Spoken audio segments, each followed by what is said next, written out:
ಕಾಮಧೇನು ಕೊಟ್ಟದ್ದನ್ನ ಕಲ್ಪವೃಕ್ಷ ಕೊಡುವುದಿಲ್ಲ, ಕಲ್ಪವೃಕ್ಷ ಕೊಟ್ಟದ್ದನ್ನ ಕಾಮಧೇನು ಕೊಡುವುದಿಲ್ಲ. ಆದರೆ ಕಲಿಯುಗದಲ್ಲಿ ನಮ್ಮ ರಾಯರು ಆ ಎರಡನ್ನೂ ಕೂಡ ಅನುಗ್ರಹ ಮಾಡ್ತಾರೆ.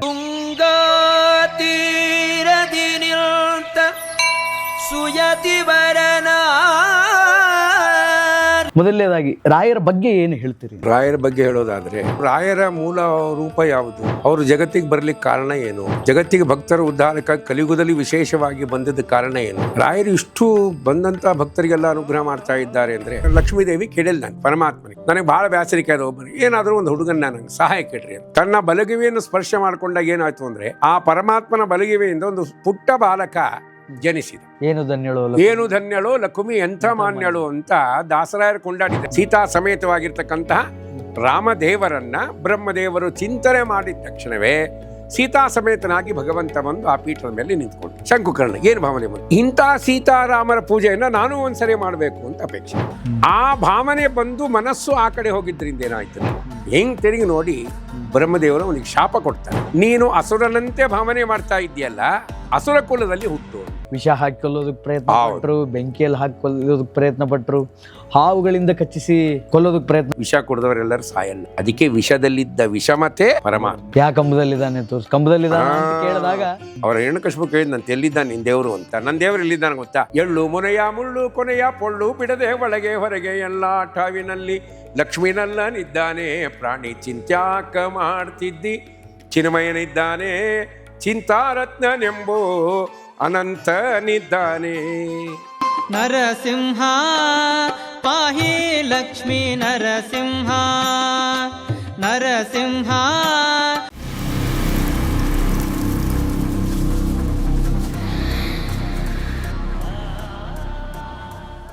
ಹಾಯ್ ಹಲೋ ನಮಸ್ಕಾರ. ಬಿಯಾಂಡ್ ಲಿಮಿಟ್ಸ್ನ ವಿಶೇಷ ಕಾರ್ಯಕ್ರಮಕ್ಕೆ ಸ್ವಾಗತ. ನಾನು ಶ್ರೀನಿವಾಸ್ ವೈದ್ಯ. ಪೂಜ್ಯಾಯ ರಾಘವೇಂದ್ರಾಯ ಸತ್ಯ ಧರ್ಮರತಾಯ ಚ ಭಜತಾಂ ಕಲ್ಪವೃಕ್ಷಾಯ ನಮತಾಂ ಕಾಮಧೇನವೇ. ರಾಯರ ಸ್ತೋತ್ರದ ಮೂಲಕ ಇವತ್ತಿನ ಈ ವಿಶೇಷ ಪಾಡ್ಕಾಸ್ಟನ್ನು ಪ್ರಾರಂಭ ಮಾಡ್ತಾ ಇದ್ದೀನಿ. ನಾನು ಈ ಶ್ಲೋಕ ಹೇಳುವಾಗ ಕಾಮಧೇನು ಕಲ್ಪವೃಕ್ಷ ಅಂತ ಕರೆದೆ ರಾಯರನ್ನು. ಈ ಘೋರವಾದಂತಹ ಕಲಿಯುಗದಲ್ಲಿ ರಾಯರು ಕಾಮಧೇನುಗಳೂ ಆಗಿದ್ದಾರೆ, ಕಲ್ಪವೃಕ್ಷರು ಆಗಿದ್ದಾರೆ. ಇಂದ್ರಲೋಕದಲ್ಲಿ ಅಂದರೆ ದೇವಲೋಕದಲ್ಲಿ ಕಾಮಧೇನು ಕೊಟ್ಟದ್ದನ್ನು ಕಲ್ಪವೃಕ್ಷ ಕೊಡುವುದಿಲ್ಲ, ಕಲ್ಪವೃಕ್ಷ ಕೊಟ್ಟದ್ದನ್ನು ಕಾಮಧೇನು ಕೊಡುವುದಿಲ್ಲ. ಆದರೆ ಕಲಿಯುಗದಲ್ಲಿ ನಮ್ಮ ರಾಯರು ಆ ಎರಡನ್ನೂ ಕೂಡ ಅನುಗ್ರಹ ಮಾಡ್ತಾರೆ. ಅಂದರೆ ಕಾಮಧೇನು ಕೊಡುವಂತಹ, ಕಲ್ಪವೃಕ್ಷ ಕೊಡುವಂತಹ ಆಶೀರ್ವಾದವನ್ನು, ಅನುಗ್ರಹವನ್ನು ನಮ್ಮ ರಾಯರು ಮಾಡ್ತಾರೆ. ಅಂತಹ ರಾಯರ ಆರಾಧನಾ ಪರ್ವಕಾಲದಲ್ಲಿ ನಾವಿದ್ದೀವಿ. ಅಂತಹ ರಾಯರ ಬಗ್ಗೆ ಯಥಾಮತಿ ನಿಮಗೆ ತಿಳಿಸಬೇಕು, ಒಬ್ಬ ವಿಶೇಷ ಅತಿಥಿಯನ್ನು ಕರೆಸಬೇಕು, ಅವರ ಮೂಲಕ ನಿಮಗೆ ಅನೇಕ ರಾಯರ ಸಂಗತಿಗಳನ್ನು ತಿಳಿಸಬೇಕು ಅನ್ನುವಂತಹ ಒಂದು ಅಭಿಲಾಷೆ, ಆಶಯ ಇತ್ತು. ಅಂತಹ ಆಶಯಕ್ಕೆ ಇವತ್ತು ಕೈ ಹಾಕಿದ್ದೀನಿ. ಹೋಪ್ಫುಲಿ ಈ ಪಾಡ್ಕಾಸ್ಟ್ ನಿಮಗೆ ಇಷ್ಟ ಆಗುತ್ತೆ, ಅನೇಕ ವಿಚಾರಗಳು ರಾಯರ ಬಗ್ಗೆ ನಿಮಗೆ ಗೊತ್ತಾಗುತ್ತೆ ಅಂತ ನಾನು ಭಾವಿಸಿದ್ದೀನಿ. ಇವತ್ತು ಅಂತಹ ಮಹನೀಯರಾದ ಮಂತ್ರಾಲಯ ಗುರು ಸಾರ್ವಭೌಮ ರಾಘವೇಂದ್ರ ಸ್ವಾಮಿಗಳವರ ಬಗ್ಗೆ, ಅವರ ಜೀವನ ಚರಿತ್ರೆಯ ಬಗ್ಗೆ, ಅವರ ಫಿಲಾಸಫಿ, ಅವರ ವರ್ಕ್ಸ್ ಆಗಿರಬಹುದು, ಅಥವಾ ಅವರ ಸಂಪೂರ್ಣ ಜೀವನ ಕಥಾಮೃತವನ್ನು ನಮ್ಮೆಲ್ಲರಿಗೂ ಕೂಡ ಉಣಬಡಿಸೋದಕ್ಕೆ ಇವತ್ತು ಒಬ್ಬ ಖ್ಯಾತ ವಿದ್ವಾಂಸರಾದಂತಹ ಶ್ರೀಯುತ ಗುರಾಸ್ ದಾಸರು ನಮ್ಮ ಜೊತೆಗಿದ್ದಾರೆ. ದಾಸರೇ, ಕಾರ್ಯಕ್ರಮಕ್ಕೆ ಸ್ವಾಗತ, ಭಕ್ತಿಪೂರ್ವಕ ನಮಸ್ಕಾರಗಳು. ನಮಸ್ಕಾರ. ಗುರಾಸ್ ದಾಸರು ಅನೇಕ ಸಂಸ್ಕೃತ ವಾಂಗ್ಮಯ ಲೋಕದಲ್ಲಿ ತಮ್ಮದೇ ಆದಂತಹ ಒಂದು ಹೆಸರನ್ನು ಗಳಿಸಿದ್ದಾರೆ. ಹತ್ರ ಒಂದು 30 ವರ್ಷಗಳಿಂದ ಪಾಠ, ಪ್ರವಚನ, ಉಪನ್ಯಾಸಗಳನ್ನು ಮಾಡ್ತಾ ತಮ್ಮದೇ ಆದಂಥ ಒಂದು ಹೆಸರನ್ನು ಗಳಿಸಿರ್ತಕ್ಕಂಥವರು.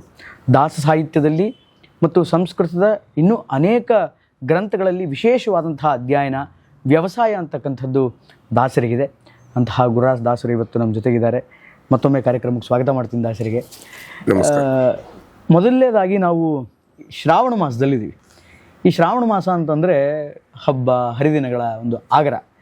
ಆದರೆ ಅನೇಕ ಹಬ್ಬ ಹರಿದಿನಗಳ ಜೊತೆಗೆ ಬಹಳ ಪ್ರಮುಖವಾಗಿ ಜಾತ್ಯತೀತವಾಗಿ ಧರ್ಮ, ಭೇದ, ಲಿಂಗ ಎಲ್ಲವನ್ನೂ ಮೀರಿ ಎಲ್ಲ ಜನರು ಆಚರಿಸುವಂತಹ ಒಂದು ಹಬ್ಬ ಅಂತಂದರೆ ಅದು ನಮ್ಮ ರಾಯರ ಆರಾಧನೆ.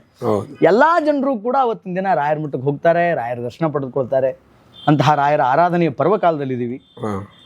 ತಾವು ರಾಯರ ಬಗ್ಗೆ ಯಥಾಮತಿ ನಮಗೆ ತಿಳಿಸ್ಕೊಡ್ಬೇಕು. ಮೊದಲನೇದಾಗಿ ರಾಯರ ಬಗ್ಗೆ ಏನು ಹೇಳ್ತೀರಿ ಅಂತ? ರಾಯರ ಬಗ್ಗೆ ಹೇಳೋದಾದರೆ, ಅವರು ಕಲಿಯುಗದಲ್ಲಿ ಕಾಮಧೇನು ಕಲ್ಪವೃಕ್ಷ ಅಂಥೇಳಿ ಪ್ರಸಿದ್ಧರಾಗಿದ್ದಾರೆ, ಅದರಲ್ಲಿ ಎರಡನೇ ಮಾತಿಲ್ಲ. ಆದರೆ ಏನು ಅಂದರೆ, ಅವರು ರಾಯರ ಮೂಲ ರೂಪ ಯಾವುದು, ಅವರು ಜಗತ್ತಿಗೆ ಬರಲಿಕ್ಕೆ ಕಾರಣ ಏನು, ಜಗತ್ತಿಗೆ ಭಕ್ತರ ಉದ್ಧಾರಕ್ಕಾಗಿ ಕಲಿಯುಗದಲ್ಲಿ ವಿಶೇಷವಾಗಿ ಬಂದಿದ್ದ ಕಾರಣ ಏನು? ಇದನ್ನೆಲ್ಲ ನಾವು ವಿಚಾರ ಮಾಡಲಿಕ್ಕೆ ಕೂತ್ರೆ ಹಿಂದಿನ ವಿಚಾರವನ್ನು ನೋಡಿದರೆ ಭಾಳ ವಿಚಿತ್ರ ಅನ್ನಿಸ್ತು. ರಾಯರು ಇಷ್ಟು ಬಂದಂಥ ಭಕ್ತರಿಗೆಲ್ಲ ಅನುಗ್ರಹ ಮಾಡ್ತಾ ಇದ್ದಾರೆ ಅಂದರೆ ಏನೋ ಒಂದು ವಿಶೇಷವಾದಂಥ ಬಲವತ್ತರವಾದ ಕಾರಣ ಹಿಂದೆ ಇರಲೇಬೇಕು. ಉದ್ದೇಶ ಇದೆ, ಕಾರಣನೂ ಇದೆ. ಅವರು ಬರಲಿಕ್ಕೆ ಒಂದು ಕಾರಣ ಇದೆ. ಅವರು ಬಂದ ಮೇಲೆ ಭಕ್ತರನ್ನು ಉದ್ಧಾರ ಮಾಡಬೇಕಾದ್ರೆ ಒಂದು ವಿಶೇಷವಾದ ಉದ್ದೇಶ ಇದೆ. ಎರಡನ್ನೂ ಇಟ್ಕೋಬೇಕಾಗತ್ತೆ ನಾವು. ಅದಕ್ಕೆ ರಾಯರ ಸಾಮಾನ್ಯವಾಗಿ ನಾವು ಕಲಿಯುಗದಲ್ಲಿ ರಾಯರು ರಾಯರು ಅಂತ ಕೊಂಡಾಡ್ತೀವಿ. ಇವರು ಅನೇಕ ಅವತಾರಗಳನ್ನು ಮಾಡಿದ್ದಾರೆ ಹಿಂದಿನ ಯುಗದಲ್ಲಿ. ರಾಯರ ಅವತಾರ ಮಾಡಿದ್ದಾರೆ. ಅದು ಹೆಂಗೆ ಅಂದರೆ ಇವರ ಮೂಲ ರೂಪದ ಕಥೆಯನ್ನು ಹೇಳ್ತಾರೆ. ಇವರ ಮೂಲ ರೂಪದ ಕಥೆ ಏನು ಅಂದರೆ, ಒಂದು ಬಾರಿ ವೈಕುಂಠದಲ್ಲಿ ಪರಮಾತ್ಮನ ಜೊತೆಗೆ ರಮಾದೇವಿ ಮಾತಾಡ್ತಾ ಕೂತಾಗ ಒಂದು ಮಾತು ಹೇಳಿದ್ರಂತ. ಏನು ಹೇಳಿದರು? ಸ್ವಾಮಿ, ನಾನು ಭಾಳ ದಿವಸ ಆಯ್ತು ನಿಮ್ಮ ಮನೆಗೆ ಬಂದು, ಲಗ್ನ ಮಾಡ್ಕೊಂಡು ಬಂದು, ಒಬ್ಬಕ್ಕೆ ಎಲ್ಲ ಕೆಲಸ ಮಾಡಿ ಮಾಡಿ ಮಾಡಿ ಬ್ಯಾಸರಿಕೆ ಆಗ್ಬಿಟ್ಟದ ನಮ್ಗೆ. ಅದಕ್ಕೆ ನನಗೆ ಯಾರಾದರೂ ಸಹಾಯ ಮಾಡ್ಲಿಕ್ಕೆ ಒಬ್ಬ ಹುಡುಗ ಬೇಕು ಅಂಥೇಳಿ ಕೇಳಿಲ್ಲಂತ ರಮಾದೇವಿ. ಲಕ್ಷ್ಮೀದೇವಿ ಕೇಳ್ತಾ ಇದ್ದಾರೆ, ವಿಷ್ಣು ಕೇಳ್ತಾ ಇದ್ದಾರೆ. ಯಾಕಂದ್ರೆ ಸಾಮಾನ್ಯವಾಗಿ ನಮ್ಮ ಜೀವನದಲ್ಲೂ ನೋಡುತ್ತೇವೆ, ಮದುವೆಯಾಗ ಒಂದು 20 ವರ್ಷ ಚಲೋ ದುಡ್ದು ಬಿಡ್ತಾರೆ, ಹೆಂಡತಿ ಆದಳು ಬಂದವಳು. 20 ವರ್ಷ ಆದಮೇಲೆ ಅವಳು ಕೇಳ್ತಾರೆ, ಏನ್ರಿ 20 ವರ್ಷ ಆಯ್ತು ನಾವು ಒಬ್ಬಳೇ ಮಾಡಿ ಬೇಜಾರಾಗ್ಯದ, ಇಲ್ಲ ನೀವು ಸಹಾಯ ಮಾಡ್ರಿ, ಇಲ್ಲ ಯಾವ್ದಾರು ಹುಡುಗನ ಇಡ್ರಿ ಅಂತ. ಇದು ಲೋಕದಲ್ಲಿ ಇರ್ತಕ್ಕಂಥ ಮಾತು. ಅದಕ್ಕೆ ರಮಾದೇವಿ ಆಗಲಿ ಅಂದರೆ ಲಕ್ಷ್ಮೀದೇವಿ ಆಗಲಿ ಪರಮಾತ್ಮ ಆಗಲಿ ಯಾವ ನಟನೆ ಮಾಡ್ತಾರೆ ಅದು ಜಗತ್ತಿನಲ್ಲಿ ಇರುತ್ತೆ ಅಂತ ಸಾಮಾನ್ಯವಾಗಿ ಹೆಂಗೆ ಹೇಳ್ತಾರೆ. ಹಂಗೆ ಲಕ್ಷ್ಮೀದೇವಿ ಕೇಳಿಲ್ಲ ನಂಗೆ ಪರಮಾತ್ಮನಿಗೆ, ನನಗೆ ಭಾಳ ಬೇಸರಿಕೆ ಅದು ಒಬ್ಬನಿಗೆ, ಏನಾದರೂ ಒಂದು ಹುಡುಗನ್ನ ನಂಗೆ ಸಹಾಯ ಕೇಳ್ರಿ ಅಂತ. ಪರಮಾತ್ಮಂದ ಮೊದಲು ಯಾಕೆ ಕೇಳಲಿಲ್ಲ ಇದು? ನೀನು ಕೇಳಿಲ್ಲ ಅಂತ ಇಷ್ಟು ದಿವಸ ಬಿಟ್ಟೆ ನಾನು, ನೀನು ಅವತ್ತು ಕೇಳಿದರೆ ಅವತ್ತೇ ಸಹಾಯಕ್ಕೆ ನಾನು ಕೊಟ್ಬಿಡ್ತಿದ್ನಲ್ಲ ಅಂತ ಹೇಳಿ ಪರಮಾತ್ಮ ತಕ್ಷಣ ಏನು ಮಾಡ್ತಾ ಇದ್ದಾನೆ, ಭಗವಂತ ನಾರಾಯಣ ತನ್ನ ಬಲಗಿವೆಯನ್ನು ಸ್ಪರ್ಶ ಮಾಡಿಕೊಂಡಂತೆ. ತನ್ನ ಬಲಗಿವೆಯನ್ನು ಸ್ಪರ್ಶ ಮಾಡಿಕೊಂಡಾಗ ಏನಾಯಿತು ಅಂದರೆ, ಆ ಪರಮಾತ್ಮನ ಬಲಗಿವೆಯಿಂದ ಒಂದು ಪುಟ್ಟ ಬಾಲಕ ಜನಿಸಿದ. ಅವ ಹೆಂಗಿದ್ದ, ಅವನಿಗೊಂದು ನಾಮಕರಣ ಮಾಡಬೇಕಲ್ಲ. ಈಗ ಯಾರು ಜನಿಸಿದ ಒಂದು ಹೆಸರು ಬೇಕು. ಆ ಹೆಸರು ಏನು ಇಡಬೇಕು ಅಂದರೆ ಭಗವಂತ ಇಟ್ಟನು, ಶಂಕುಕರ್ಣ ಅಂತ ಹೆಸರಿಟ್ಟ. ಯಾಕೆ ಶಂಕುಕರ್ಣ ಅಂತ ಹೆಸರಿಟ್ಟ? ಅದಕ್ಕೊಂದು ಕಾರಣವನ್ನು ಹೇಳ್ತಾರೆ. ಆ ಬಾಲಕ ಹುಟ್ಟಿದ್ದೆಲ್ಲಿಂದ? ಪರಮಾತ್ಮನ ಕಿವಿಯಿಂದ. ಕರ್ಣ ಅಂದರೆ ಕಿವಿ, ಹೌದಾ? ನಾರಾಯಣನ ಕಿವಿಯಿಂದ ಜನಿಸಿದ. ಅವನ ಬಣ್ಣ ಹೆಂಗಿತ್ತು ಅಂದರೆ ಶಂಕದಂತೆ ಬೆಳ್ಳಗಿದ್ದಂತ, ಫಳ ಫಳ ಹೊಳಿತಿದ್ದ. ಆದ್ದರಿಂದ ಅವನಿಗೆ ಹೆಸರು ಏನು ಬಂತು? ಶಂಕುಕರ್ಣ ಅಂತ ಅವನ ಹೆಸರು ಬಂತು. ಇದು ರಾಯರ ಮೂಲ ಹೆಸರು, ಮೊದಲನೇ ಅವತಾರ. ಭಗವಂತನಿಂದ ಜನಿಸಿ ಶಂಕುಕರ್ಣ ಅಂಥೇಳಿ ಹೆಸರು ಪಡೆದಿತ್ತು. ನಾರಾಯಣನ ಮನೆಯಲ್ಲಿದ್ದ ಲಕ್ಷ್ಮೀದೇವಿ ಪರಮಾತ್ಮ ನಾರಾಯಣ ಹೇಳ್ತಾನೆ, ನೋಡಪ್ಪ ಏನು ಲಕ್ಷ್ಮೀದೇವಿ ಹೇಳ್ತಾಳೆ ಕೆಲಸ ಮಾಡಬೇಕು, ನಿಂದು ಇಷ್ಟೇ ನಿನ್ನ ಕೆಲಸ, ಬೇರೆ ಏನು ಕೆಲಸ. ಲಕ್ಷ್ಮಿ ಅಸಿಸ್ಟೆಂಟ್ ಅವಳು ಏನು ಹೇಳ್ತಾಳೆ ಕೆಲಸ ಮಾಡ್ಕೊಂಡು ಇರಬೇಕು. ಆಯಿತು ಅಂದ ಶಂಕುಕರ್ಣ. ಇದ್ದ ಇದ್ದ ಇದ್ದ ಒಂದಿನ ಆಯಿತು, 2 ದಿನ ಆಯಿತು, ತಿಂಗಳಾಯಿತು, 2 ತಿಂಗಳಾಯಿತು, 6 ತಿಂಗಳಾಯಿತು, ವರ್ಷ ಆಗೋಯ್ತು. ಲಕ್ಷ್ಮೀದೇವಿ ಯಾವ ಕೆಲಸನೂ ಹೇಳಿಲ್ಲ, ಬರೇ ಊಟ ಮಾಡಿ ತಿರುಗಾಡೋ ಕೆಲಸ ಆಯ್ತು ಶಂಕುಕರ್ಣ. ಯಾಕಂದ್ರೆ ಈಗ ನಮ್ಮ ಶಾಸ್ತ್ರದಲ್ಲಿ ಏನು ಹೇಳಿದ ಸಿದ್ಧಾಂತದಲ್ಲಿ ಅಂದರೆ, ಪರಮಾತ್ಮನ ಸೇವೆಯನ್ನ ರಮಾದೇವಿ ಎಡಬಿಡದೆ ಎಲ್ಲ ರೂಪಗಳಿಂದ ಮಾಡ್ತಾರೆ ಅಂತ ಹೇಳ. ಅದಕ್ಕೆ ಛತ್ರ ಚಾಮರ ವ್ಯಜನ ಪರ್ಯಂಕ ಪಾತ್ರ ರೂಪಿನಲ್ಲಿ ನಿಂತು ಚಿತ್ರ ಚರಿತನಾದ ಹರಿಯ ನಿತ್ಯ ಸೇವೆ ಮಾಡುತ್ತೀಳು. ಏನು ಧನ್ಯಳು ಲಕ್ಷ್ಮಿ ಎಂಥ ಮಾನ್ಯಳು ಅಂತ ದಾಸರಾಯರು ಕೊಂಡಾಡಿದ್ದಾರೆ. ಯಾಕಂದ್ರೆ ಲಕ್ಷ್ಮೀದೇವಿ ಪರಮಾತ್ಮನ ಸೇವೆಯನ್ನ ಮತ್ತೊಬ್ಬರಿಗೆ ಬಿಟ್ಕೊಡಲ್ಲ, ತಾನೇ ಮಾಡ್ತಾರೆ. ಅಷ್ಟು ಪರಮಾತ್ಮನ ಸೇವೆಯಲ್ಲಿ ತಾನೇ ಮಾಡಬೇಕು. ಅದಕ್ಕೆ ಲೋಭ ಅಂತ ಕರೀತಾರೆ. ನಮಗೆ ಲೌಕಿಕದಲ್ಲೂ ಲೋಭ ಇರುತ್ತೆ, ಈ ಲೋಭ ಪ್ರಯೋಜನ ಇಲ್ಲ. ನಮಗೆ ಪಾರಮಾರ್ಥಿಕವಾದ ಲೋಭ ಇರಬೇಕು. ಅದನ್ನು ತೋರಿಸಿದವರು ರಮಾದೇವಿ. ಎಲ್ಲವನ್ನು ತಾನೇ ಮಾಡ್ತಾ ಇದ್ವಿ. 1 ವರ್ಷ ಆಯ್ತು, 2 ವರ್ಷ ಆಯ್ತು, 10 ವರ್ಷ ಆಗೋಯ್ತು. ಶಂಕುಕರ್ಣಿಗೆ ಭಾಳ ಬೇಸರಿಗೆ ಬಂದ್ಬಿಡ್ತು. ಅವ ವಿಚಾರ ಮಾಡಿದ, ಪರಮಾತ್ಮ ಕೇಳ್ತಾನೆ, ನೋಡಪ್ಪ ಸ್ವಾಮಿ, ನನಗೆ ನೀ ಸೃಷ್ಟಿ ಮಾಡಿದ್ಯಲ್ಲ, ಸೃಷ್ಟಿ ಮಾಡಿದ ಮೇಲೆ ಏನೋ ಒಂದು ಕೆಲಸ ಮಾಡ್ಕೊಂಡಿರೋ ಅಂತ ಹೇಳಿದಿ. ರಮಾದೇವಿ ಏನೂ ಕೆಲಸನೇ ಹೇಳ್ತಾ ಇಲ್ಲ, ಎಲ್ಲ ಕೆಲಸ ಅವಳೇ ಮಾಡ್ಕೊಂಡು ಹೋಗ್ತಾ ಇದ್ದಾಳೆ. ನನಗೊಂದು ಕೆಲಸ ಮಾಡ್ಲಿಕ್ಕೆ ಚಾನ್ಸೇ ಇಲ್ಲ, ನೀನು ಸೇವೆ ಮಾಡ್ಲಿಕ್ಕೆ. ಅದಕ್ಕೆ ನಂಗೆ ಭಾಳ ಬೇಸರಿಕೆ ಆಗಿ ಸುಮ್ಮನೆ ಊಟ ಮಾಡ್ಕೊಂಡು ಓಡಾಡೋದ್ರೆ ಯಾರಿಗೆ ಬೇಸರಿಕೆ ಅಲ್ರಿ? ಯಾರನ್ನ ಯಾರಾದರೂ ನಿಮ್ಮ ಮನೆಗೆ ಕರೆದ್ಬಿಟ್ಟು, ಇಲ್ಲ ಗುರುದಾಸರೇ ನೀವು ದಿನ ಊಟ ಮಾಡ್ಕೊಂಡು ಸುಮ್ಮನೆ ಓಡಾಡ್ಕೊಂಡು ಇರಿ ಅಂದ್ರೆ ಯಾರಾದರೂ ಇರ್ತಾರೆ? ಏನೋ ಒಂದು 15 ದಿನ ಊಟ ಮಾಡ್ಬೋದು ರೆಸ್ಟಿಗಾಗಿ. ಆಮೇಲೆ ಅವರಿಗೆ ಅನಿಸುತ್ತಲ್ಲ ಮನಸ್ಸಿಗೆ, ಅಯ್ಯೋ ಸುಮ್ಮನೆ ಊಟ ಮಾಡ್ಕೊಂಡು ಓಡಾಡ್ಕೊಂಡು ಯಾಕಿರ್ಬೇಕು ರೀ, ತರಕಾರಿ ತೊಗೊಂಬರ್ತೀನಿ ಮಾರ್ಕೆಟ್ಗೆ ಹೋಗಿ ಅಂತಾರೆ. ಇಲ್ಲ, ಮನುಷ್ಯನಿಗೆ ಯಾವುದಾದ್ರೂ ಒಂದು ಕೆಲಸ ಇದ್ದರೆ ಮಾತ್ರ ಅವನು ಭಾಳ ಲವಲವಿಕೆಯಿಂದ ಗೆಲ್ತಾನೆ. ಅವಾಗ ದೇವರಿಗೆ ಕೇಳಿದ, ನಾರಾಯಣ ಹೇಳಿದ, ನೋಡಪ್ಪ ನಿನಗೆ ಕೆಲಸ ಮಾಡಬೇಕಾ, ನನ್ನ ಆಫೀಸ್ನಲ್ಲಿ ಸಿಗಲ್ಲ. ಅದಕ್ಕೇನು ಮಾಡಬೇಕು ಅಂದರೆ, ನೀನು ನನ್ನ ಮಗನ ಆಫೀಸ್ಗೆ ಹೋಗ್ಬಿಡು. ನನ್ನ ಮಗನ ಆಫೀಸ್ನಲ್ಲಿ ನಿಂಗೆ ಕೆಲಸ ಗ್ಯಾರಂಟಿ ಸಿಗುತ್ತೆ. ವಿಷ್ಣು ಹೇಳ್ತಾನೆ. ವಿಷ್ಣು ಹೇಳ್ತಾನೆ, ನಾನು ಕಳಿಸ್ತೀನಿ ನಿಂಗೆ, ನಾನು ಹೇಳ್ತೀನಿ ಅಂತ. ಸರಿ, ಆದರೆ ವಿಷ್ಣುವಿನ ಮಗ ಯಾರು ಅಂದರೆ ಚತುರ್ಮುಖ ಬ್ರಹ್ಮದೇವರು. ಬ್ರಹ್ಮದೇವರು ವಿಷ್ಣುವಿನ ಮಗ ಬ್ರಹ್ಮದೇವರು. ಅದಕ್ಕೆ ಆ ಬ್ರಹ್ಮಗೆ ಏನು ಮಾಡ್ತಾನೆ ಪರಮಾತ್ಮ, ಒಂದು ಚೀಟಿ ಬರೆದು ಕೊಟ್ಟು ಕಳಿಸ್ಬಿಡ್ತಾನೆ. ಈ ಲೆಟರ್ ತೊಗೊಂಡು ಹೋಗಿ ಬ್ರಹ್ಮಕ್ಕೆ ಕೊಟ್ಬಿಡು, ರೆಕಮೆಂಡೇಶನ್ ಲೆಟರ್ ಕೊಟ್ಟು. ಸೀದಾ ಶಂಕುಕರ್ಣ ಬಂದು ಸತ್ಯಲೋಕಕ್ಕೆ ಬಂದ. ಬ್ರಹ್ಮದೇವರ ಮನೆಗೆ ಹೋದ. ಯಾರಪ್ಪ, ನಮಸ್ಕಾರ ಮಾಡಿದೆ. ಯಾರಪ್ಪ ನೀನು ಅಂತ ಕೇಳಿದ್ರು ಬ್ರಹ್ಮದೇವರು. ಇಲ್ಲ, ನಾನು ನಾರಾಯಣನ ಮನೆಯಿಂದ ಬಂದಿದ್ದೇನೆ, ನಿಮಗೊಂದು ಚೀಟಿ ಕೊಟ್ಟಾರ, ಓದ್ರಿ ಅಂತ. ಚೀಟಿ ತೆಗೆದು ನೋಡಿದರು ಬ್ರಹ್ಮದೇವರು. ಆ ಚೀಟಿ ಒಳಗೆ ಏನಿತ್ತು ಅಂದರೆ, ಇವನಿಗೆ ನಿನ್ನ ಹತ್ರ ಕೆಲಸಕ್ಕೆ ಸೇರಿಸ್ಕೋ, ನನ್ನ ಲೋಕದಲ್ಲಿ ಇವನಿಗೆ ಕೆಲಸ ಸಿಗ್ತಾ ಇಲ್ಲ, ನೀನೇ ಸೇರಿಸ್ಕೊ. ಅವಾಗ ಬ್ರಹ್ಮದೇವರು ಆಯಿತು ಅಂತ ಕೆಲಸಕ್ಕೆ ನೇಮನ ಮಾಡಿಕೊಂಡ್ರು. ಯಾವ ಕೆಲಸ ಕೊಟ್ಟರು? ಪ್ರತಿನಿತ್ಯದಲ್ಲಿ ಬ್ರಹ್ಮದೇವರು ದೇವರ ಪೂಜೆಯನ್ನು ಮಾಡ್ತಾಯಿತ್ತು. ದೇವರ ಪೂಜೆಯನ್ನು ಮಾಡುವಾಗ ಅನೇಕ ಪದಾರ್ಥಗಳು ಬೇಕಾಗ್ತವೆ ನಮಗೆ. ಹೂ ಬೇಕು, ತುಳಸಿ ಬೇಕು, ಹೌದಾ, ಮಂಗಳಾರತಿ ಬತ್ತಿ ಬೇಕು, ನೈವೇದ್ಯಕ್ಕೆ ಹಣ್ಣುಗಳು ಬೇಕು, ಹಾಲು ಬೇಕು, ಮೊಸರು ಬೇಕು, ನಾನಾ ಥರದ ದ್ರವ್ಯಗಳು ಬೇಕು. ಈ ಎಲ್ಲ ದ್ರವ್ಯಗಳನ್ನು ಅಣಿ ಮಾಡಬೇಕಲ್ಲ. 2 ಕೆಲಸ ಮಾಡ್ತಾ ಬ್ರಹ್ಮದೇವರು ಕೊಟ್ರಂತ ಶಂಕುಕರ್ಣಗೆ. ಯಾವ 2 ಕೆಲಸ ಕೊಟ್ಟರು ಅಂದರೆ, ಹೂ ತುಳಸಿ ತೊಗೊಂಡು ಬಂದು ನಿಂದಿರಬೇಕು ದೇವ್ರ ಪೂಜಾ ನಡೆಯುವ ಸಮಯದಲ್ಲಿ. ಬ್ರಹ್ಮದೇವರು ಪೂಜೆ ಮಾಡುವಾಗ ಹೂ ತುಳಸಿ ತೊಗೊಂಡು ಬಂದು ತಟ್ಟೆಯಲ್ಲಿ ಹಾಕೊಂಡು ನಿಂತಿರಬೇಕು, ಇಷ್ಟೇ ಅಂತ ಹೇಳಿದ್ರು. ಆಯಿತು ಅಂದ ಶಂಕುಕರ್ಣ. ಅವಶ್ಯ ಆಗಲಿ ಅಂದ, ಬಹಳ ಸಂತೋಷ ಆಯ್ತು. ಇಷ್ಟು ದಿವಸ ಕೆಲಸನೇ ಇರಲಿಲ್ಲ, ಕೆಲಸ ಸಿಗ್ತಲ್ರಿ, ಅಷ್ಟಾದ್ರೂ ಸಮಾಧಾನ ಆಯ್ತಲ್ಲ. ಈಗ ಅದು ಕೆಲಸ ಸಣ್ಣದೋ ದೊಡ್ಡದೋ ಆಮೇಲೆ ವಿಚಾರ ಮಾಡೋಣ, ಮೊದಲಂತೂ ಕೆಲಸ ಸಿಕ್ತಲ್ಲ ಅಂಥೇಳಿ ಸಂತೋಷಪಟ್ಟು.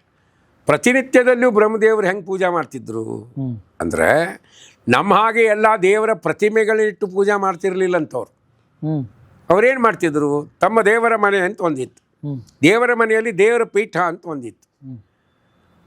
ತಾವು ಸ್ನಾನ ಮಾಡಿ ಅಲ್ಲಿ ಹೋಗಿ ಕೂತ್ಕೊಂಡ ತಕ್ಷಣವೇ ಯಾವ ಭಗವಂತನ ರೂಪವನ್ನು ಸ್ಮರಣೆ ಮಾಡ್ತಾರಲ್ಲ, ಅಲ್ಲಿ ಬರ್ತಿತ್ತ ಆ ಭಗವಂತ ಆ ರೂಪದಿಂದ ಬಂದು ಅಲ್ಲಿ ನಿಂತು ಬಿಡ್ತಿದ್ದ ಸಾಕ್ಷಾತ್ ಆಗಿ. ಅದ್ಭುತ ಅಲ್ವಾ? ಇದು ಬ್ರಹ್ಮದೇವರ ಯೋಗ್ಯತೆ.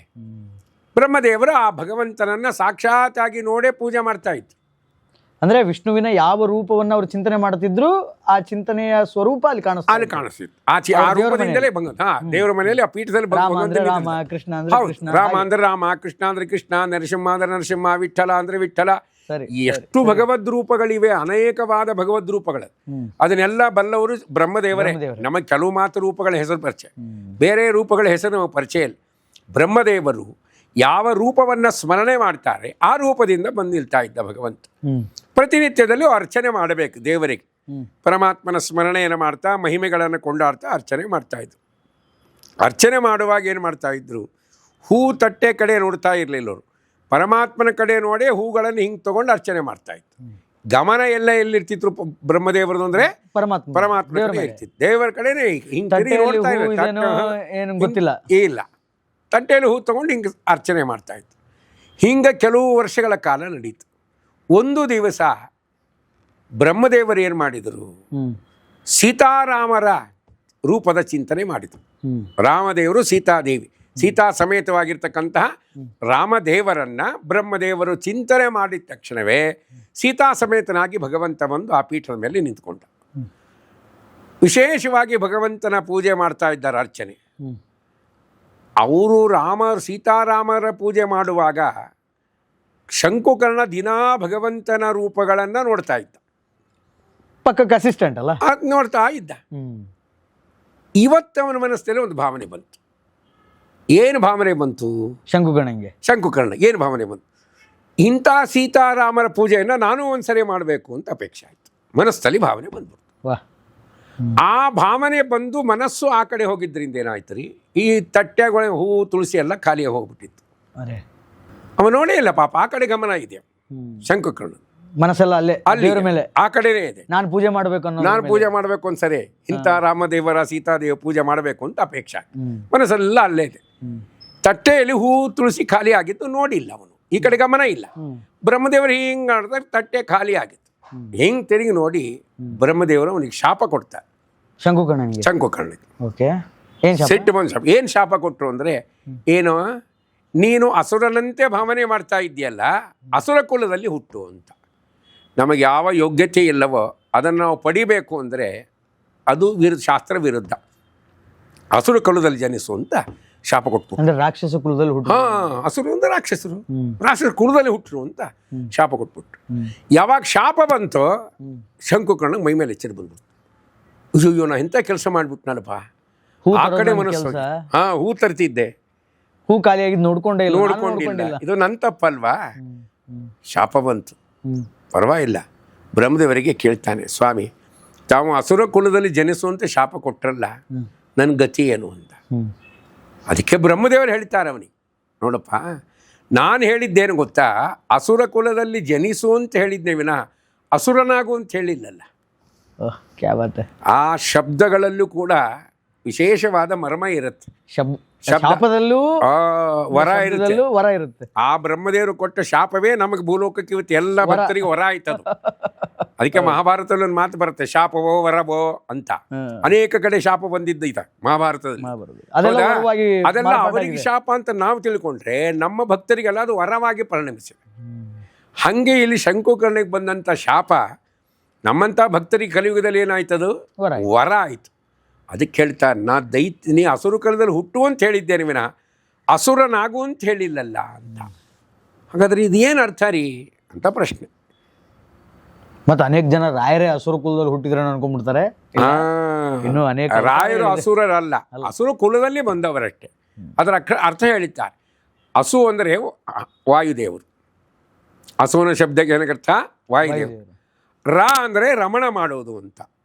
ರಮಣ ಮಾಡುವುದೆಂದರು, ಯಾರು ವಾಯುದೇವರ ಮತದಲ್ಲಿ ರಮಣ ಮಾಡ್ತಾರೋ, ಸ್ಮರಣೆ ಮಾಡ್ತಾರೋ, ವಾಯುದೇವರ ಸ್ಮರಣೆ ಮಾಡ್ತಾರೋ, ಅವರಲ್ಲಿ ಭಕ್ತಿ ಮಾಡ್ತಾರೋ, ಅವರು ಪೂಜಾದಿಗಳನ್ನು ಮಾಡ್ತಾರೋ, ಅವರು ಹೇಳಿದ ಮಾತಿನಲ್ಲಿ ವಿಶ್ವಾಸ ಮಾಡ್ತಾರೋ, ಅವರಿಗೇನಂತ ಕರೀತಾರೆ ರಾ ಅಂತ. ಅದಕ್ಕೆ ಅಸೂರ ಅಂದರೆ ಏನರ್ಥ, ಹನುಮಂತ ದೇವರನ್ನು ವಾಯುದೇವರ ಪೂಜೆ ಮಾಡೋದು, ಅವರ ಮಾತುಗಳನ್ನು ಕೇಳುವುದು, ಅವರಲ್ಲಿ ಭಕ್ತಿಯನ್ನು ಮಾಡುವುದು, ಅವರ ಮಾತಿನಲ್ಲಿ ವಿಶ್ವಾಸ ಇಡೋದು, ಇದಕ್ಕೆ ಒಟ್ಟು ಹೆಸರು ಏನು ಅಂದರೆ ಅಸುರ ಅಂತ. ವಾಯುದೇವರಲ್ಲಿ ರಮಣ ಮಾಡುವವರು ಯಾರೋ ಅವರು ಅಸುರರು. ಹಾಗಾದರೆ ಇವತ್ತೆಲ್ಲ ಜನರು ಹನುಮಂತ ದೇವರ ಪೂಜೆಯನ್ನು ಮಾಡ್ತಾರೆ, ಹನುಮಂತ ದೇವರ ಸ್ಮರಣೆಯನ್ನು ಮಾಡ್ತಾರೆ. ನಾವೆಲ್ಲ ಒಂಥರ ಅಸುರರೇ ಇಲ್ಲ ನೋಡ್ರಿ. ಇವತ್ತು ಜಗತ್ತಿನಲ್ಲಿ ಅಂದರೆ ದ್ವಂದ್ವಾರ್ಥಗಳಿದೆ ಅಂತ ಇದೆ. ಆಚರಣೆಯ ಮೇಲೆ ದ್ವಂದ್ವಾರ್ಥ. ಹೌದು ಹೌದು. ಯಾಕಂದರೆ ಇವತ್ತು ಜಗತ್ತಿನಲ್ಲಿ ಎಲ್ಲ ಜನಾಂಗದವರು ಪೂಜೆ ಮಾಡೋದು ಇಬ್ಬರನ್ನ, ಒಂದು ಹನುಮಂತ ದೇವರನ್ನ, ಅದು ಬಿಟ್ಟರೆ ರಾಯರನ್ನ. ಅಬ್ಸಲ್ಯೂಟ್ಲಿ ಸತ್ಯ. ಹೌದಿಲ್ಲ? ನಿಜ ನಿಜ. ನಾವು ಯಾವುದೇ ಭೇದ ಭಾವ ಇಲ್ಲದೆ, ವರ್ಣದ ಜಾತಿಯ ಭೇದ ಭಾವ ಇಲ್ಲದೆ ಎಲ್ಲ ಜನರು ಅತ್ಯಂತ ಶ್ರದ್ಧಾ ಭಕ್ತಿಯಿಂದ ಪೂಜೆ ಮಾಡೋದು ಇಬ್ಬರು ದೇವರನ್ನ, ಹನುಮಂತ ದೇವರನ್ನ, ಒಂದು ಹನುಮಂತ ದೇವರನ್ನ. ಯಾಕಂದ್ರೆ ಸಾರ್ವಜನಿಕರು ಪ್ರತಿ ಗುರುವಾರ ರಾಯರ ಮಠಕ್ಕೆ ಹೋಗ್ತಾರೆ. ಹೌದು. ಪ್ರತಿ ಶನಿವಾರ ಆಂಜನೇಯ ದೇವಸ್ಥಾನ ಹೋಗ್ತಾರೆ. ಪ್ರತಿ ಶನಿವಾರ ಎಲ್ಲರೂ ಗುರುವಾರ ಜಾತ್ಯತೀತವಾಗಿ. ಸತ್ಯ. ಇಬ್ರು ಸೆಕ್ಯುಲರ್ ದೇವತೆಗಳಂದ್ರೆ ಇವರಿಬ್ಬರೇ. ಸೆಕ್ಯುಲರ್ ದೇವತೆಗಳು ಅಂದ್ರೆ ಎಲ್ಲರಿಗೂ ಬೇಕಾದ, ಎಲ್ಲರಿಗೂ ಸೇವೆ ಮಾಡಿದವರಿಗೆಲ್ಲ ಅನುಗ್ರಹ ಮಾಡ್ತಕ್ಕಂಥವ್ರು. ಹೌದಾ? ಬೇಗ ಒಲಿಯೋರು, ಬಹಳ ಬೇಗ ಒಲಿತಾರೆ, ಅನುಗ್ರಹನೂ ಮಾಡ್ತಾರೆ. ಅಷ್ಟೇ. ಒಲಿಯೋದು ಅಷ್ಟೇ ಅಲ್ಲ, ಅನುಗ್ರಹನೂ ಮಾಡ್ತಾರೆ. ಒಲಿಯೋದು ಒಂಥರ ಆದರೆ ಅನುಗ್ರಹ ಮಾಡ್ಬೇಕಲ್ರಿ. ನಿಮ್ಮನ್ನು ನೋಡಿ ಸಂತೋಷ ಆಯಿತು ಅಂದರೆ, ಬರೀ ಸಂತೋಷ ಆಯಿತು ಅಂದರೆ ಏನರ್ಥ? ಈಗ 10 ಕಿಲೋಮೀಟ್ರ್ ನಡ್ಕೊಂಡು ಬಂದು ನಿಮಗೆ ಭೇಟಿ, ನಿಮ್ಮನ್ನು ನೋಡಿ ಸಂತೋಷ ಆಯ್ತು ರೀ ಅಂದರೆ ಇದು ಒಲಿಯೋದು ಅಷ್ಟೇ. ಅನುಗ್ರಹ ಮಾಡೋದು ಬಂದಂಥ ವ್ಯಕ್ತಿಗೆ ಉಪಚಾರ ಮಾಡಿದರೆ ಅದು ಅನುಗ್ರಹ ಅಂತ ಅರ್ಥ. ನಡ್ಕೊಂಡ್ ಬಂದಿದ್ದೀರಿ, ಹಾಂ ಬರ್ರಿ ಉಪಚಾರ ಮಾಡಿರಿ, ಏನಾದರೂ ಪಾನಕ ಕುಡೀರಿ, ಏನಾದರೂ ಅದು ಅನುಗ್ರಹ, ಅದು ಅನುಗ್ರಹ. ಅದಕ್ಕೆ ಈ ಇಬ್ಬರು ದೇವತೆಗಳಲ್ಲಿ ಆ ಸ್ವಭಾವ ಇದೆ. ಅದಕ್ಕೆ ಜ್ಞಾನಿಗಳಂತಾರೆ, ಅದಕ್ಕೆ ಅವರು ಅಸುರ ಕುಲದಲ್ಲಿ ಹುಟ್ಟು ಅಂತ. ಮುಂದೆ ಅವರೇ ಮಹಾನುಭಾವರು ಬಾಲ್ಯಿಕ ರಾಜರಾಗಿ ಮೊದಲು ಅವತಾರ ಮಾಡಿದ್ದು ಪ್ರಹ್ಲಾದ ರಾಜರಾಗಿ. ಅಸುರ ಕುಲದಲ್ಲಿ ಹುಟ್ಟಬೇಕಲ್ಲ, ಹಿರಣ್ಯಕಶಿಪುವಿನ ಹೊಟ್ಟೆಯಲ್ಲಿ ಹಿರಣ್ಯಕಶಿಪುವಿನ ಮಗನಾಗಿ ಪ್ರಹ್ಲಾದನಾಗಿ ಜನಿಸಿದ ಭಕ್ತ ಪ್ರಹ್ಲಾದ. ಬರೇ ಪ್ರಹ್ಲಾದ ಅಲ್ಲಿಲ್ಲ, ಅವನಿಗೆ ಶ್ರೇಷ್ಠವಾದ ಭಕ್ತ ಪ್ರಹ್ಲಾದನಾದ. ಯಾಕೆ ಅಂದರೆ ಪರಮಾತ್ಮನ ಭಕ್ತರು ಅಂತ ಒಂದು ಲೀಸ್ಟ್ ಮಾಡ್ಯಾನ ದೇವರು. ಪರಮಾತ್ಮ ತನ್ನ ಭಕ್ತರ ಒಂದು ಲೀಸ್ಟ್ ಮಾಡಿಟ್ಟಾನೆ, ಇವರೆಲ್ಲ ನನ್ನ ಭಕ್ತರು. ಆ ಲೀಸ್ಟ್ ಒಳಗೆ ಟಾಪ್ ಮೊದಲನೇ ಲೀಸ್ಟ್ ಒಳಗೆ, ಭಕ್ತರ ಲೀಸ್ಟ್ನೊಳಗೆ ಮೊದಲನೇ ಹೆಸರೇ ಪ್ರಹ್ಲಾದ ರಾಜರು. ಟಾಪಲ್ಲಿದ್ದಾನೆ. ಯಾಕೆ ಅಂದರೆ ಅತ್ಯಂತ ವಿಶ್ವಾಸದಿಂದ ದೇವರನ್ನು ನಂಬಿ ಸ್ತೋತ್ರ ಮಾಡಿದವನು ಅವನು. ಎಲ್ಲಕ್ಕಿಂತ ಹೆಚ್ಚಾಗಿ ಅಷ್ಟು ಘೋರ ರೂಪವನ್ನು ಪ್ರತ್ಯಕ್ಷ ಕರೆಸೋದಿದೆಯಲ್ಲ, ಅದು ಬಹಳ ದೊಡ್ಡದು. ಅದು ಎಷ್ಟು ಭಕ್ತಿ ಇರಬಹುದು ಪ್ರಹ್ಲಾದ ಕಂಬದಿಂದ ನರಸಿಂಹನ ಆವಿರ್ಭಾವನ ಮಾಡಿದಂತಹ ಕೀರ್ತಿ ಇದೆ ಅವರಿಗೆ. ಅದು ಪುಟ್ಟ ಬಾಲಕನಿಗೆ ಆಟೋ ವಯಸ್ಸು. ಈಗ ನಮ್ಮ ಹುಡುಗರು ಆಪಲ್ ಬಿ ಫಾರ್ ಬ್ಯಾಟ್ ಅಂತ ಕ್ರಿಕೆಟ್ ಹಾಕೋ ಕೂತಿರ್ತಾವ. ಇಂಥ ವಯಸ್ಸಿನಲ್ಲಿ ಪ್ರಹ್ಲಾದರಾಜರು ಎಲ್ಲವನ್ನೂ ತ್ಯಾಗ ಮಾಡಿ ಕೇವಲ ಭಗವಂತನಲ್ಲಿ ಅತ್ಯಂತ ವಿಶ್ವಾಸ ಮಾಡಿದ್ರಲ್ರಿ. ಅದಕ್ಕಿಂತ ದೊಡ್ಡ ಭಾಗ್ಯ ಬೇಕು. ಅದಕ್ಕೆ ದೇವರ ಬಂದ. ಅದಕ್ಕೆ ದೇವರ ನೋಡ್ರಿ, ಅವರಪ್ಪ ಹಿರಣ್ಯಕಶಿಪು ನನ್ನ ಮಾತು ಪ್ರಹ್ಲಾದ್ ಕೇಳಲ್ಲ ಅಂಥೇಳಿ ಇವನ್ನ ಸಾಯಿಸಬೇಕು ಅಂತ ಭಾಳಷ್ಟು ಪ್ರಯತ್ನ ಪಟ್ಟ. ಸುಮಾರು ಸಲ ಭಾಳ ಪ್ರಯತ್ನ ಪಟ್ಟ. ಅದಕ್ಕೆ ನಾವು ವಿಚಾರ ಮಾಡಿದ್ರೆ ಗೊತ್ತಾಗ್ತದೆ, ಮರ್ಡರ್ ಮಾಡಲಿಕ್ಕೆ ಎಷ್ಟು ಪ್ಲ್ಯಾನ್ಸ್ ಅವಲ್ಲ, ಅವೆಲ್ಲ ಪ್ಲ್ಯಾನ್ಸ್ ಮೊದಲು ಪ್ರಯೋಗ ಮಾಡಿದ ಹಿರಣ್ಯಕಶಿಪು. ಒಬ್ಬರನ್ನ ಸಂಹಾರ ಮಾಡಬೇಕಾದ್ರೆ ಎಷ್ಟು ವಿಧಗಳಿದೆ ಅನ್ನುವುದನ್ನು ಚೆನ್ನಾಗಿ ಬಲ್ಲವನು ಯಾರು? ಹಿರಣ್ಯಕಶಿಪು. ಹೌದು, ಯಾಕಂದರೆ ಅದೆಲ್ಲ ಪ್ರಹ್ಲಾದರಾಜ ಮೇಲೆ ಪ್ರಯೋಗ ಮಾಡಿದ. ಹಾಗಾದರೆ ಪ್ರಹ್ಲಾದರಾಜರು ಅವರು ಮಾಡಿದ ಎಲ್ಲ ಸಾಯಿಸಬೇಕು ಅಂತೇನು ಉಪಾಯಗಳನ್ನು ಮಾಡಿದರು. ಆ ಎಲ್ಲ ಉಪಾಯದಿಂದ ಉಳಿದು ಬಂದಿದ್ದು ಯಾರಿಂದ ಅಂದರೆ ಪರಮಾತ್ಮನ ಸ್ಮರಣೆಯಿಂದ, ದೇವರ ಸ್ಮರಣೆಯಿಂದ. ಯಾವಾಗಲೂ ನಾರಾಯಣನ ಸ್ಮರಣೆ. ಒಂದೇ ಸಮಯ ದೇವರನ್ನೇ ನಂಬಿದ್ದು. ದೇವರೆಲ್ಲ ಕಡೆ ಇದ್ದಾರೆ. ವಿಷ ಹಾಕಿಕೊಳ್ಳೋದಕ್ಕೆ ಪ್ರಯತ್ನ ಪಟ್ಟರು, ಬೆಂಕಿಯಲ್ಲಿ ಹಾಕಿಕೊಳ್ಳೋದಕ್ಕೆ ಪ್ರಯತ್ನ ಪಟ್ಟರು, ಹಾವುಗಳಿಂದ ಕಚ್ಚಿಸಿ ಕೊಲ್ಲೋದಕ್ಕೆ ಪ್ರಯತ್ನ ಪಟ್ಟರು, ಪರ್ವತದಿಂದ ಧುಮುಕಿಸಿದ್ರು. ಹೌದು, ತನ್ನ ತಾಯಿನೇ ವಿಷವನ್ನು ಕುಡಿಸಿದ್ಲು. ಹೌದು. ಆಗಲೂ ಸಾವು ಅವರ ಹತ್ರಕ್ಕೆ. ಪ್ರಹ್ಲಾದರಾಜರಿಗೆ ಎಷ್ಟು ಭಗವಂತನಲ್ಲಿ ವಿಶ್ವಾಸ ಇತ್ತು ಅಂದರೆ, ನಾವು ಸಾಮಾನ್ಯವಾಗಿ ದೇವರೆಲ್ಲ ಕಡೆ ಇದ್ದಾನೆ ಅಂತ, ಅಣುರೇಣು ತ್ರಿಕಾಷ್ಟ ಪರಿಪೂರ್ಣ ಗೋವಿಂದ ಈಶಾವಾಶಂ ಇದಂ ಸರ್ವಂ ಅಂತ ಹೇಳುತ್ತೆ. ಜಗತ್ತಿನಲ್ಲಿ ಎಲ್ಲ ಕಡೆ ದೇವರಿದ್ದಾನೆ. ಅವರ ಹಿರಣ್ಯಕಶಿಪು ಕೇಳಿದಂತೆ, ಎಲ್ಲಿದ್ದಾನೆ ನಿನ್ನ ದೇವರು ಅಂತ. ಅದಕ್ಕೆ ಪ್ರಹ್ಲಾದರಾಜ ಹೇಳ್ತಾರೆ, ನನ್ನ ದೇವರು ಎಲ್ಲಿದ್ದಾನೆ ಗೊತ್ತಾ? ಎಳ್ಳು ಮೊನೆಯ ಮುಳ್ಳು ಕೊನೆಯ ಪೊಳ್ಳು ಬಿಡದೆ ಒಳಗೆ ಹೊರಗೆ ಎಲ್ಲ ಠಾವಿನಲ್ಲಿ ಲಕ್ಷ್ಮೀನಲ್ಲನಿದ್ದಾನೆ. ಪ್ರಾಣಿ ಚಿಂತ್ಯಾಕ ಮಾಡ್ತಿದ್ದಿ ಚಿನ್ಮಯನಿದ್ದಾನೆ, ಚಿಂತಾರತ್ನನೆಂಬೋ ಅನಂತನಿದ್ದಾನೆ. ದೇವರಿಲ್ಲಾರ್ದ ಸ್ಥಳವೇ ಇಲ್ರಿ. ಎಳ್ಳು ಮೊನೆಯ ಮುಳ್ಳು ಕೊನೆಯ ಪೊಳ್ಳು ಬಿಡದೆ ಒಳಗೆ ಹೊರಗೆ. ದೇವರು ಎಲ್ಲಿದ್ದಾನೆ ಅಂದರೆ ಎಳ್ಳಿನ ಮೊನೆ ಮೇಲೆ, ಮೊನೆ ಅಂದರೆ ಎಡ್ಜು, ಎಳ್ಳು ಇರುತ್ತೆ, ಸಣ್ಣ ಎಳ್ಳು, ಆ ತುದಿ ಮೇಲೆ ಒಂದು ಸ್ಪೇಸ್ ಇರುತ್ತೆ, ಅದು ನಮ್ಮ ಕಣ್ಣಿಗೆ ಕಾಣಲ್ಲ. ಆ ಸ್ಪೇಸ್ ಮೇಲೆ ಭಗವಂತ ಇದ್ದಾನೆ, ಅಲ್ಲೂ ಇದ್ದಾನೆ. ಮುಳ್ಳಿನ ಕೊನೆ, ಈ ಚೂಪಾದ ಮುಳ್ಳು ಅಂತಿರ್ತವೆ, ಕೊನೆ ಬಾಚು, ಆ ಕೊನೆ ಚೂಪಾದ ಭಾಗದ ಮೇಲೆ ಒಂದು ಸ್ಪೇಸ್ ಇರುತ್ತೆ, ಅದು ಕಣ್ಣಿಗೆ ಕಾಣಲ್ಲ. ಆ ಸ್ಪೇಸ್ ಮೇಲೂ ಭಗವಂತ ಆನಂದವಾಗಿ ಕೂತಿದ್ದಾನೆ. ಅದಕ್ಕೆ ದೇವರ ವ್ಯಾಪ್ತತ್ವ ಹೇಳ್ತಾರೆ. ದೇವರೆಲ್ಲ ಕಡೆ ಇದ್ದಾನೆ, ಎಲ್ಲ ಕಡೆ ಇದ್ದಾನೆ. ಇದು ಪ್ರಹ್ಲಾದರಾಜನ ವಿಶ್ವಾಸ. ಅದೇ ಹೇಳ್ತಾನೆ ಅವರಪ್ಪನೇ, ಎಲ್ಲ ಕಡೆ ದೇವರಿದ್ದಾನೆ, ರಕ್ಷಣೆ ಮಾಡ್ತಾನೆ, ಅವನೇ ನಂಗೆ ರಕ್ಷಣೆ ಮಾಡೋದು ಅಂತ ಪ್ರಹ್ಲಾದರಾಜ ಹೇಳಿದರು. ನೀವು ಹೇಳಿದ್ರಲ್ಲ, ಆ ಕೈಯಾದು ಪ್ರಹ್ಲಾದರಾಜರ ತಾಯಿ ವಿಷ ಕೊಡಿಸಿದ್ರು. ಅದೆಂಥ ವಿಷ ಅಂದರೆ ಕಾಳಕೂಟ ವಿಷ. ಅದ್ರ ವಾಸನೆ ಬಡಿದ್ರೆ ಸಾಯ್ಬೇಕು. ಹಸುಗೂಸು ನಡ್ಕೊಂಡಿತ್ತು. ಹೌದು, ಇನ್ನು ಕುಡಿದ್ರೆ ಸಾಯ್ಲಾರ್ದೆ ಇರ್ತಾರ. ಆದರೆ ತಾಯಿ ಕೊಟ್ಟ ವಿಷವನ್ನು ಪ್ರಹ್ಲಾದ ಇಲ್ಲ ಅನ್ನದೆ ಸಂತೋಷವಾಗಿ ಘಟ ಕುಡಿದ್ಬಿಟ್ನಂತೆ. ಹೆಂಗೆ ಕುಡ್ದ ಅಂದರೆ ಪಾನಕ ಕುಡ್ದಂಗೆ ಕುಡಿದ್ಬಿಟ್ಟ. ಈಗಿನವ್ರು ಪಾನಕ ಕುಡಿತಾರಲ್ಲ, ವೈಶಾಖ ಮಾಸ ಏನು ಚೆನ್ನಾಗಿದ್ರಿ, ಘಟ ಕುಡ್ದಾಕ್ಬಿಟ್ಟ. ಇನ್ನೊಂದು ವಿಚಿತ್ರ ಏನಂತ ಗೊತ್ತಲ್ಲಿ, ಪ್ರಹ್ಲಾದರಾಜ ವಿಷ ಕುಡಿತಾ ಇದ್ದರೆ ಅವರ ಅಮ್ಮ ತಲೆ ಸುತ್ತ ಬಂದು ಕೆಳಗೆ ಬಿದ್ದರು. ಪ್ರಹ್ಲಾದ ವಿಷ ಅಂತ. ಕುಡಿದವರೊಬ್ಬರು, ಬಿದ್ದವರೊಬ್ಬರು. ಅದೆಲ್ಲ ಆ ಮೂರ್ಛೆ ಬಂದು ಕೈಯಾದು ಕೆಳಗೆ ಬಿದ್ದಾಗ ಪ್ರಹ್ಲಾದರಾಜರು ವಿಷವನ್ನೆಲ್ಲ ಪಾನ ಮಾಡಿ ಆಮೇಲೆ ಅಮ್ಮನ ಹತ್ರ ಹೋಗಿ ಶೈತ್ಯೋಪಚಾರ ಮಾಡಿದ್ರಂತೆ. ಅಮ್ಮ ಎದ್ದೇಳು, ಕಣ್ಬಿಟ್ಲು ಕೈಯಾದು, ಮಾತ್ರ ವಾತ್ಸಲ್ಯ. ಪ್ರಹ್ಲಾದ, ಪುಟ್ಟ ಕೂಸೆ ನಿಂಗೆ ವಿಷ ಏನು ಮಾಡಲಿಲ್ಲೇನೋ ಅಂತ ಕೇಳಿದ್ನು. ಅವಾಗ ಪ್ರಹ್ಲಾದರಾಜರು ಹೇಳ್ತಾರೆ, ಅಮ್ಮ ವಿಷದಲ್ಲಿದ್ದ ವಿಷ ಮತ್ತೆ ಭಗವಂತ. ಶಬಾಷ್. ಎಲ್ಲ ವಿಷ ಕುಡಿದವರು ಸಾಯಲ್ಲ ಅಂತಾರೆ ಪ್ರಹ್ಲಾದರಾಜರು. ವಿಷದಲ್ಲಿದ್ದ ವಿಷ ಮತ್ತೆ ಏನಿದೆಯಲ್ಲ ಅದು ಪರಮಾತ್ಮ. ಅಲ್ಲೂ ಭಗವಂತ ಇರ್ತಾನೆ, ಅಲ್ಲೂ ಚಿಂತನೆ ಭಗವಂತ. ಅದು ನಿಜ. ಪ್ರಹ್ಲಾದರಾಜ ಹೇಳ್ತಾರೆ. ಇವತ್ತು ನಮಗೆ ಅನಿಸುತ್ತೆ ನೋಡ್ರಿ, ಜಗತ್ತು ಮೇಲೆ ನಮಗೂ ನಿಮಗೂ ಎಲ್ಲರಿಗಿರಬಹುದು ಜಗತ್ತೇ. ಹೆಂಗೆ ಹೇಳ್ತೀರಿ ಅಂದರೆ ಪ್ರಹ್ಲಾದರಾಜ ಹೇಳ್ತಾರೆ, ಯಾರು ವಿಷ ಕುಡಿತಾರೆ ಎಲ್ಲರೂ ಸಾಯಲ್ಲ. ವಿಷ ಕುಡಿದಾಗ ಯಾರು ಸಾಯಬೇಕು ಅಂತ ಭಗವಂತ ಇಚ್ಛೆ ಪಡ್ತಾನೋ ಅವರು ಒಳ್ಳೆಯಲ್ಲ, ಏನು ಮಾಡಿದರೂ ಒಳ್ಳೆಯಲ್ಲ. ಇದಕ್ಕೆ ಲೌಕಿಕದಲ್ಲಿ ದೃಷ್ಟಾಂತ ಈಗಾದರೂ ನೋಡ್ತೀವಿ. ನಾನು ಒಂದು ಕಡೆ ಬೇರೆಯವರಿಗೆ ಕಾರ್ಯಕ್ರಮಕ್ಕೆ ಹೋಗಿದ್ದೆ. ಅಲ್ಲಿ ನಮ್ಗೆ ಭಾಳ ಬೇಕಾದವರೊಬ್ಬರು ಒಂದು ಮಾತು ಹೇಳಿದರು, ಆಚಾರ್ಯ ಆ ಹುಡುಗಿನ ನೋಡ್ರಿ ಅಂದರು.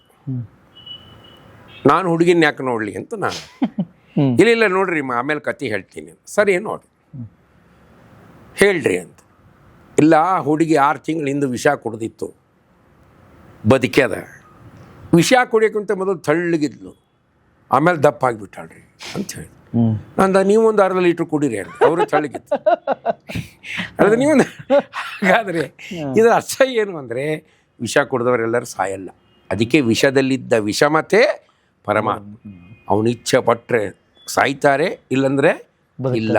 ಅದು ಅಷ್ಟು ಚಿಂತನೆ ಪ್ರಹ್ಲಾದರಾಜ. ಅದಕ್ಕೆ ದೇವರು ಅವರಿಗಾಗಿ ಕಂಬದಿಂದ ಬಂದ.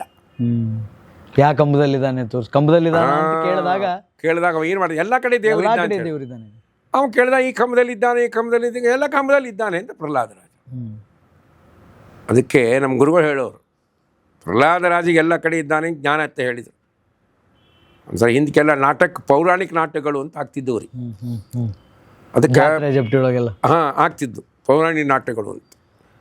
ಆ ಪ್ರಹ್ಲಾದನ ಪಾತ್ರೆ ಮಾಡಿದವರು ಎರಡು ಪಾತ್ರ ಮಾಡಿದವು. ದಿನ ಪಾಪ ಸ್ಟೇಜ್ ಮೇಲೆ ಕರೆಕ್ಟಾಗಿ ಹಿಂಗೆಲ್ಲ ವಿಷಯಗಳು ಹೇಳ್ತಿದ್ರು. ಒಂದಿನ ಇಬ್ಬರು ಜಗಳ ಆಗ್ಬಿಟ್ಟಿತ್ತು. ಮಧ್ಯಾಹ್ನ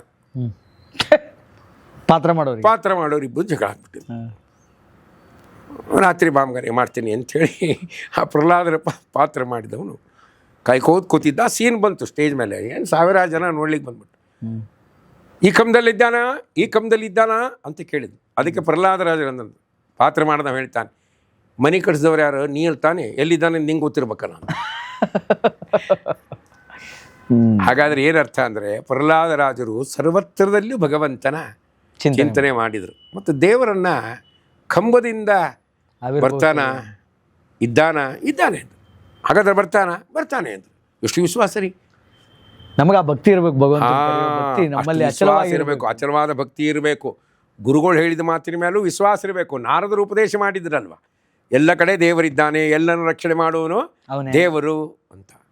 ಭಯನಾಶನ ಅಷ್ಟೇ, ಅವನಿಗೆ ಹೆಸರೇ ಹಂಗಿದೆ. ಇನ್ನೊಂದ್ರಿ, ನಾವೆಲ್ಲ ಪ್ರಯತ್ನ ಮಾಡ್ತೀವಿ ಅಂತ ತಿಳ್ಕೊಂಡಿರ್ತೀವಿ, ನಾವು ಉಳಿಬೇಕು.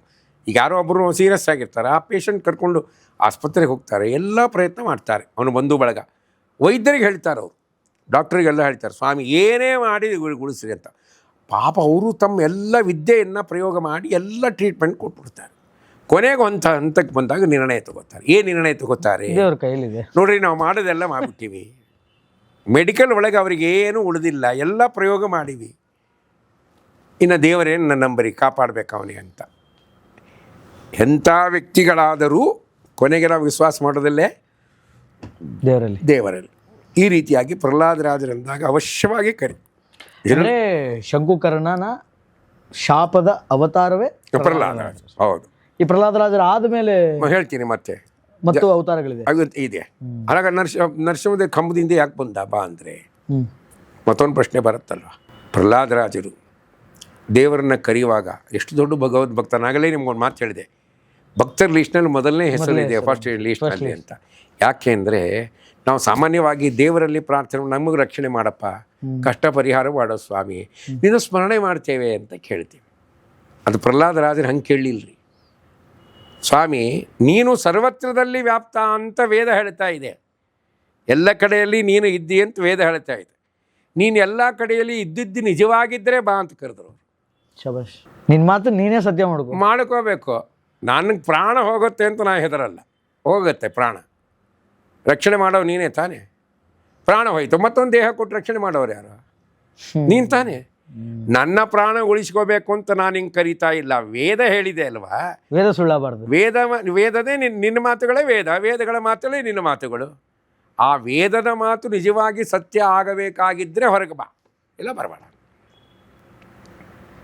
ಅದಕ್ಕೆ ಭಗವಂತ ಕಂಬದಿಂದ ಬಂದು ಅವರಿಗೆ ಅನುಗ್ರಹವನ್ನು ಮಾಡಿದ.